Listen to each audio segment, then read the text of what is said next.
The WNBA Draft Lottery will go on with or without the CBA negotiations being finalized.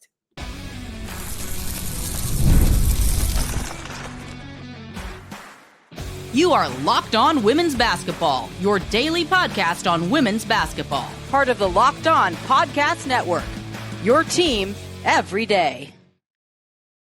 Hey everyone, welcome to Locked On Women's Basketball. I'm Kalia Butler. Joined alongside me is Sophia Jones. So things we're going over today. There are some exciting games coming up in college basketball this weekend. We're going to break those down and show you what to expect in those matchups.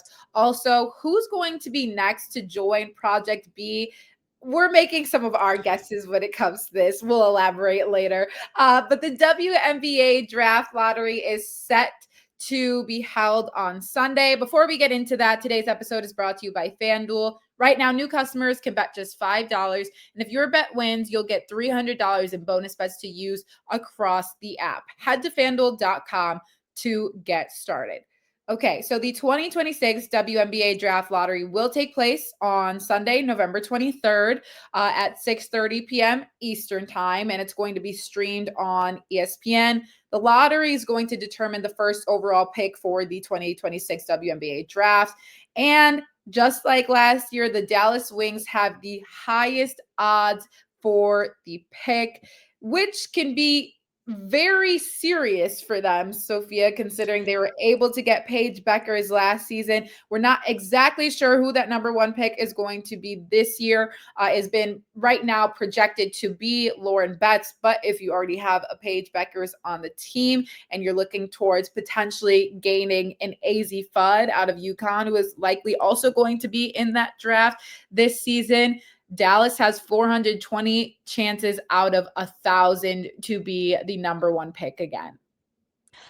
Yeah, and Dallas Wings, they could really strike the lottery because the Sparks actually had the highest odds to win last year. And then it was a big surprise when Dallas actually got that number one pick. I think I remember when they were broadcasting that, you just see Cam Brink looking flabbergasted, trying to mask a little bit of her disappointment that the Sparks didn't get that number one. But yeah, the Wings, 42% chance to get that number one pick. And that's just due to their record that they had at the end of the season. They were the worst team record wise in the league for the WNBA. So 42% chance, that's pretty solid. But like you said, just with some of these players might fall, it's going to be interesting because I think regardless, as that number one, even if you don't go Lauren Betts, who is projected to fall there currently, and you take an AZ Fudd, it is still up to your discretion and your pick. And that's honestly where you can maybe move and shake a little bit. We've seen it before where they want to maybe do a trade with that number two pick. And they'll be like, hey, we'll give you the number one plus this, and then you can give us the number two plus this because we want this player. There's a lot of shifting going around, but the Minnesota Lynx are the team that have the number two pick. Currently, they have a 26% chance, and that number two pick, or that second highest odds pick, is from the Chicago Sky, that first rounder. And that could be very scary for the Minnesota Lynx. When you think about the team that was the championship favorite the majority of the year up until maybe a couple injuries transpired towards the end of the season and during the playoffs, for them to just reload with a potentially or with a top 5 pick, that's going to be a really interesting one to see play out. For sure. And obviously, I'm going to think on the Chicago Sky side because these will be the players I'm going to be talking to firsthand if all else works out. If they were to have the odds or get the chance to win and have the first pick, let's say, I don't want to speak too soon. It also depends what it's going to look like for, let's say, maybe an Angel Reese this season. But the idea of Lauren Betts coming to Chicago when you have a Camila Cardoso, when you have an Angel Reese, depending on some of the free agency, we have Elizabeth Williams too. They're not, but Chicago has a really good opportunity to get some of those pieces that they need this offseason, especially in the draft. Some other teams with high chances are the Storm as well as the Los Angeles Sparks. They have 167 votes or chances out of the 1,000 number. Also, the Washington Mystics, who did really well from this draft last season. And then the Chicago Sky and Connecticut Sun again. So Chicago honestly having pretty good odds too to get a number one pick. But Dallas obviously at the forefront of it at the moment. In terms of the format, if anybody isn't aware of how this all works, there's 4 balls numbered 1 through 14 will be drawn from a machine. These balls determine a 4-digit combination, and the team assigned that combination wins the number 1 pick. The same is done for the number 2 pick, while picks 3 through 5 are based on which teams had the worst records of the past 2 seasons. If we're looking at some of the teams with the worst records, the Wings had one of the worst records this past season, at least, the Sky as well as the Connecticut Sun. So those will be teams that are probably going to ideally benefit the most from this draft lottery, or at least try to benefit the most. But I don't know, the lotteries are always so exciting, minus the actual draft itself, but it's always just this like, ooh, who's gonna get who's gonna get which spot. Definitely. And I think once you have that 1 through 5 actually listed, you can kind of tell who might fall in certain places. Although I do know that last season there was a lot of last minute changes in that WNBA mock draft and who actually went for certain teams. I know for the Golden State Valkyries, they had the 5th pick last year. And while it was predicted for a majority of the women's college basketball season that Anissa Mara would go there, they ended up going the route of Yusta Yoshida. So it'll be interesting for sure. I am very curious to see what the Washington Mystics are going to end up doing as well, because like you mentioned, they I think it's pretty, as an overall team and for the number of picks that they had, they drafted so incredibly strongly with Sonia Citron, Kiki Iriafen, and Georgia Amore. Georgia Amore, of course, didn't play last season with the Mystics because of a torn ACL, but they've really banked in on their youth. And I think they have a chance to even do that more because right now, like we mentioned, they have the 4th highest odds to get the number 1 pick. Even kind of talking about some of the other talent that is currently circulating, you have Awa Pham, who is playing in EuroLeague and is a member of the Spanish national team.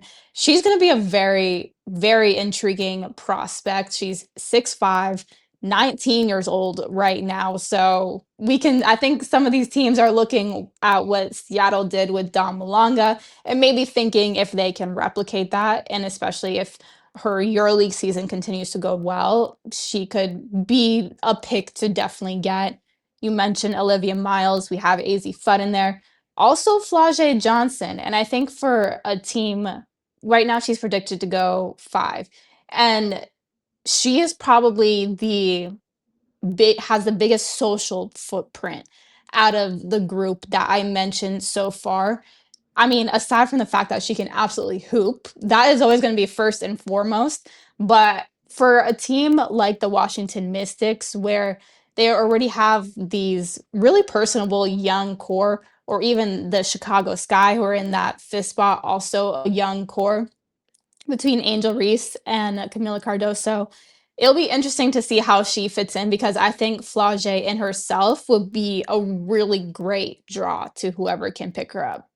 I think you mentioned an interesting point too, even just with the Mystics, they have that's a clear sisterhood there. They all love each other. They get along very well.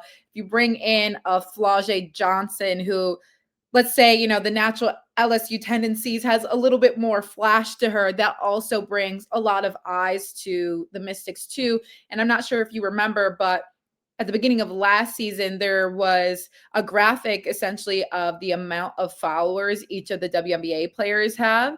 And Angel Reese was at top. She has 5 million followers. And then it was between Jewel Lloyd, Haley Van Lith, Caitlin Clark.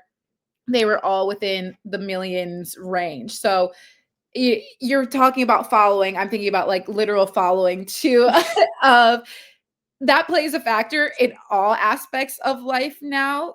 The amount of eyes and reach that you have, it could be super important. We're seeing that draw even more with a lot of these players are household names now, and whoever those household names are obviously going to now start tuning in to your games. We saw it with Caitlin Clark and the Fever, and how much attention she brought not only to the Fever but the league as a whole. So to your point, I think that's a really interesting bit when it comes to those things, but that's just an added layer of everything. But coming up after this, we're going to see if Project B's Instagram following is an indication of which WNBA players will be joining next.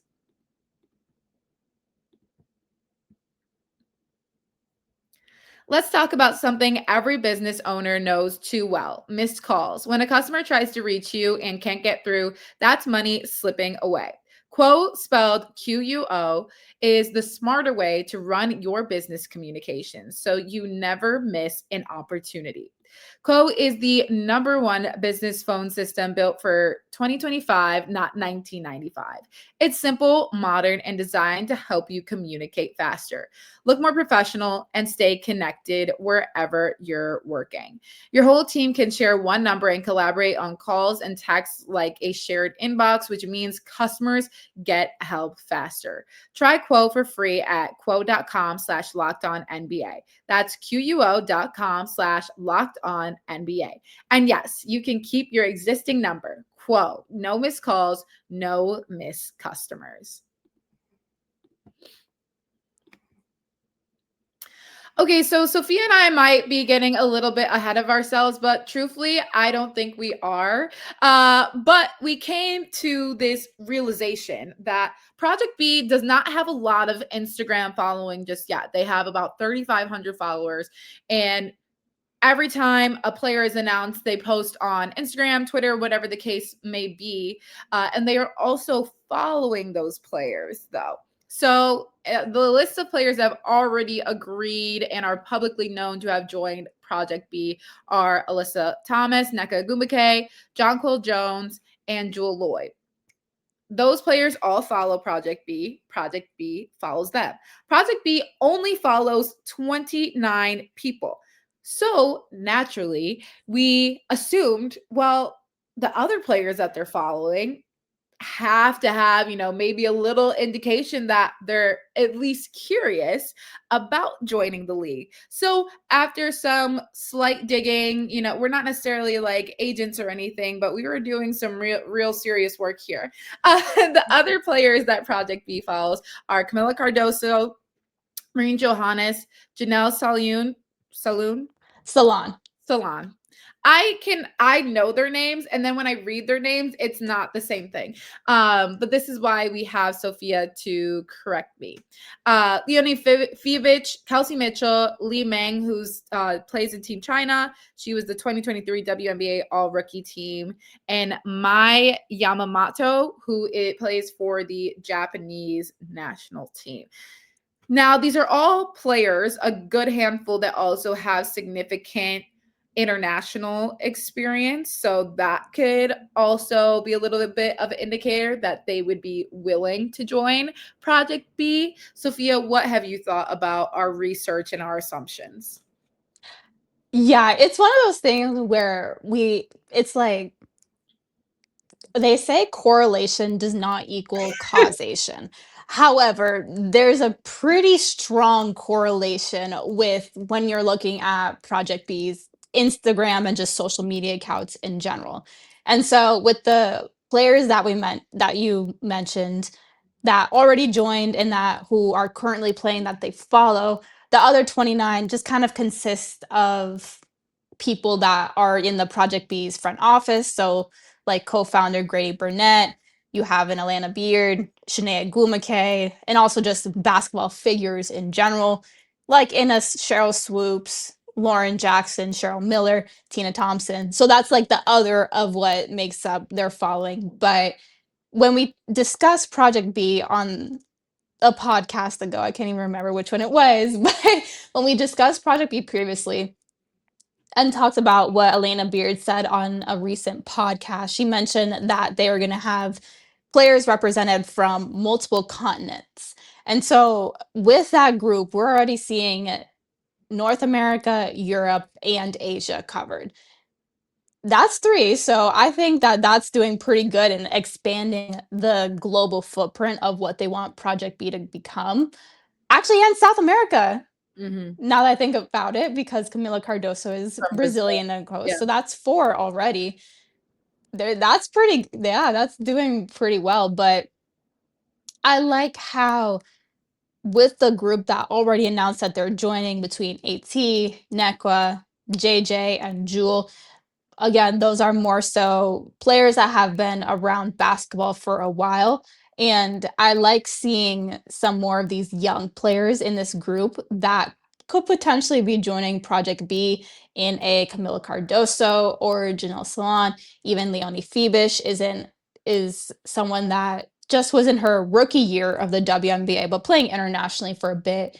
And those are all players that have played in a EuroLeague internationally as well. So they're used to bouncing around and not being stagnant, which I think is, one of the things that might have been a concern of players joining. But clearly it doesn't really seem to affect them. I think getting people like Li Meng, who, like you mentioned, plays for Team China. She was on the 2023 WNBA All Rookie team with the Washington Mystics. So she already is an established name there. We already know the types of crowds that China has pulled to support basketball in general. So having a figure like that, I think will be huge. Mai Yamamoto from Japan, she will be big as well, just to keep expanding that footprint, especially when you consider the fact that Project B's headquarters will be in Singapore. So they want to make sure that they have that area of the world covered. But out of that list, I think that you have some really all, like we mentioned, all WNBA, all rookie talent that I would be really looking forward to seeing join Project B.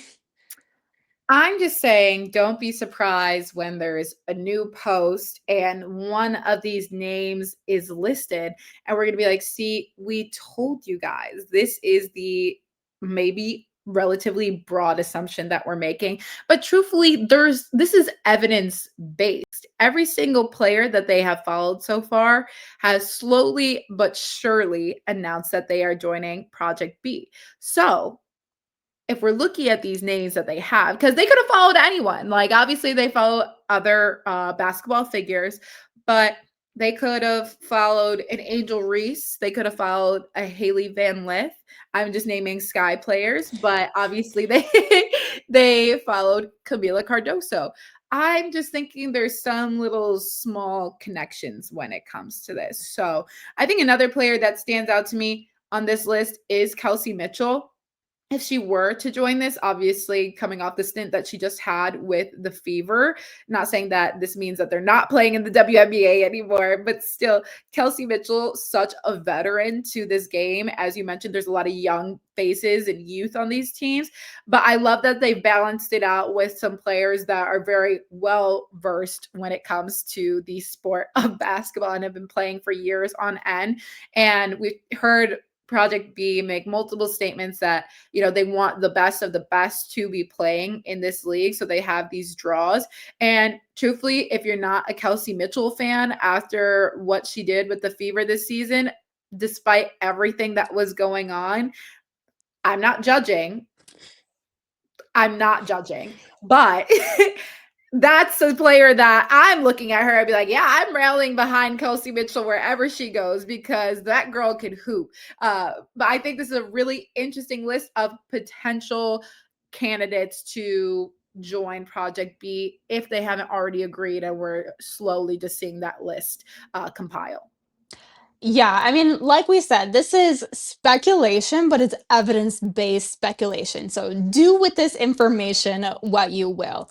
I would be interested also just with some of the international players that they have, how much this can really take the spotlight off of the WNBA and put it on Project B more. Because when you're having players coming from all parts of the world, I just wonder if it's, if Project B really is going to become the premier women's basketball league. It makes me think of a specific conversation that I had with Janelle Salam when she was with the Valkyries this past year. And I just asked her what she liked about being in the States. She's from France, so she grew up there her entire life, first 23 years. And she just jokingly mentioned that she doesn't like the food as much here. Fair. But it just makes me think for these international players, if there really is a strong desire to come to the States, if this next CBA isn't gonna be up to par on what they're wanting, one, and if Project B does turn into that premier women's basketball league. The CBA is still just 10 days away unless they add another extension to it. But we will see between the draft lottery, between Project B, what is going to be going on with the WNBA next season. But coming up after this, we're going back to the NCAA and the exciting games we are going to see this weekend.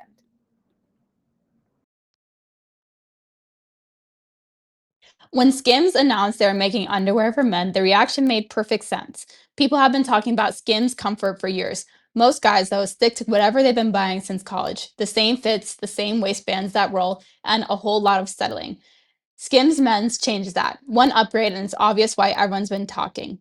They have some great loungewear sets and pajamas as well, and I've heard great things about those things.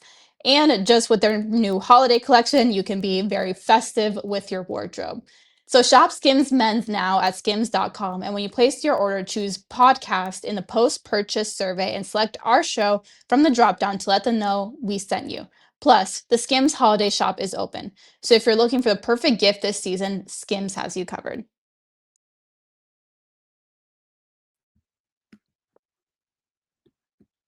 I'll be looking for a little Skims under my Christmas tree coming up soon. We'll see if my parents will come through on that.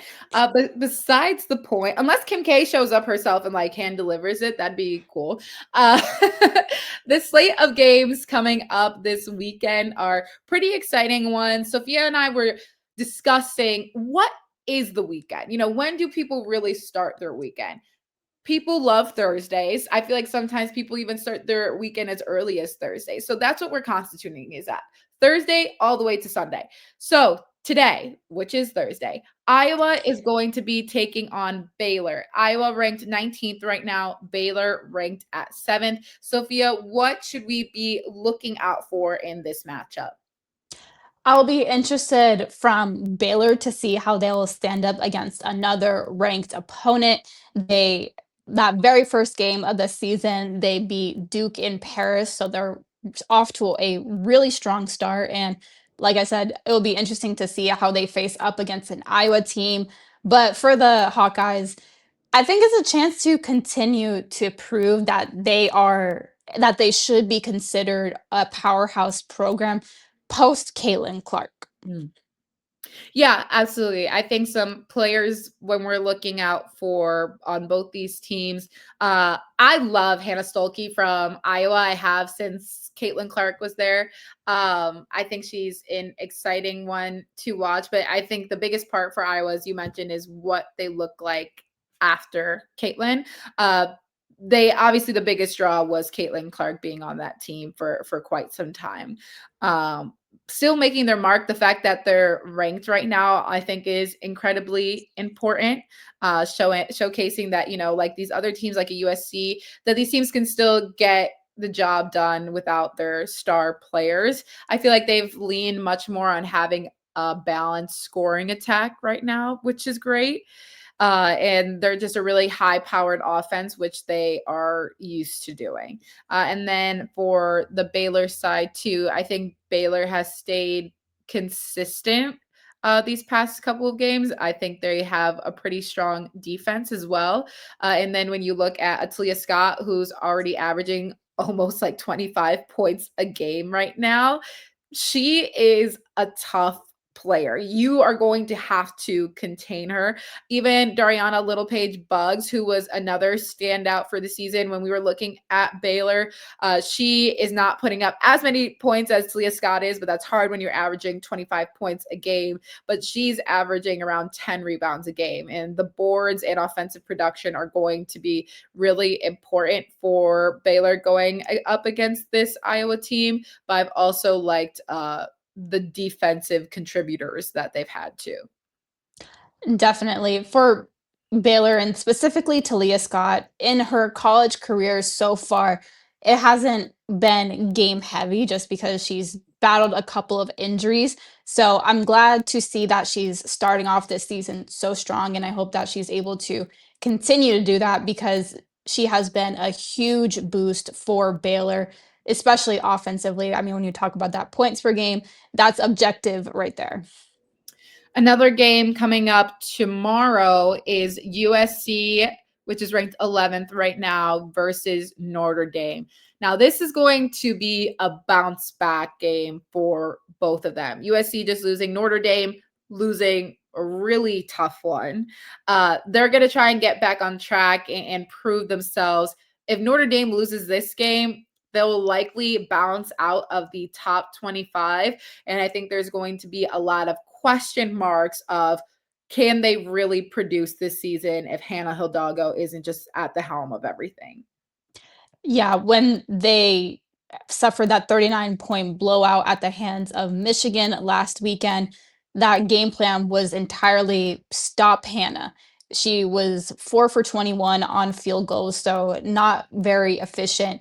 And her teammates around her, it was an effort to get them the ball, and it'll be interesting to see if USC maybe adopts that same game plan that Michigan did. They have the length defensively to replicate that and the athletes to guard that point of attack that Hannah Hidalgo presents. But yeah, I think for Notre Dame, you're kind of entering do or die territory. You don't want to be known as a team that can't win when Hannah Hidalgo isn't playing well. And for USC, I think this is a great opportunity for them to get back on track. They beat NC State, but then lost to South Carolina. Lost to South Carolina, won that game pretty comfortably. And so, especially for a player like Jazzy Davidson, who is a freshman and trying to develop that consistency to her game, this can be an important step forward for the Trojans. Yeah, young core for the Trojans that are going to try to prove themselves against Notre Dame. Have high hopes for them, honestly. I think that's going to be a really fun one. Also, Michigan versus UConn. Michigan, as we just mentioned, beating Notre Dame by 39 points, which made them rise 8 spots in the AP poll. So they're sitting at number 6. UConn remains number 1. However, this is going to be a big test for Michigan to prove if that Notre Dame game was just against Notre Dame or if Michigan really is going to be a tough competitor this season, which I believe they are. But it's always a test when you're going up against UConn, the number 1 ranked team in the country, the national champions. And we've talked about it time and time again, but you can't not pay attention to it. When you have an AZ Fudd and Sarah Strong, and then we were talking about, having KK Arnold in the mix now, Kaylee Heckel, they are very tough to go up against, and they can go very deep into their bench too. Yeah, and UConn is almost so much the embodiment of the standard going on in women's basketball right now that I think for Michigan, of course, you want to win, and getting a win would improve their stock immensely. But even if you can hang in there with the Huskies, the way that, especially with the way that UConn has been obliterating their opponents recently, for Michigan, this will be a really good opportunity to just have that to gauge where they're at up against the best. Whenever you play the standard, it gives you that litmus test essentially. And it'll be interesting to see how the sophomore trio stands up to UConn with that trio of Olivia Olson, Silas Swords, and Mila Holloway. That'll be really good in their young careers. But for UConn, they just need to keep doing what they're doing and continue to show that they are the team in the country to beat. Final matchup of the weekend we're telling you to look out for is number 20 Kentucky going up against number 21 Louisville. UConn beat Louisville pretty comfortably, but it was a competitive game to start off. Louisville, we're mentioning some of these teams that if you can show that you can stay in a game with UConn, you're still a very good basketball team. UConn is just a different demon to deal with. Kentucky is an exciting one too. They have head coach Kenny Brooks, who used to be the head coach at Virginia Tech, was coaching Georgia Amore before deciding to switch over to Kentucky, where she finished her collegiate career. This is his second year with the Wildcats, starting off strong, being ranked within the top 25, making improvements from last season. Where they had a great run too. They have their triplets on the team between Clara Strack, Tiani Key, and Amelia Hassett. They're all back and they're big defensive contributors, especially shot blocking last season. Kentucky, a big team when it comes to their defensive presence that kind of fuels their offensive spark. Clara Strack averaging 16 points per game and 12 rebounds per game. And then we're mentioning that shot blocking ability and her defensive presence inside. She is both sides of the ball type of player. Definitely. And for Kentucky, they're off to a 6-0 start, so they can continue that momentum and look strong, especially if they can gain as much confidence during non-conference before they enter SEC competition. And for Louisville, they, like you mentioned, lost that first game to UConn, but won the last 4 against some solid opponents. So this will be a good opportunity for them to get their get back against a ranked opponent. Some fun games coming up this weekend. We're finally getting to the meat and potatoes of NCAA season. We will be back with you tomorrow to go over some of these games. Thank you so much for watching Locked On Women's Basketball. We will see you soon.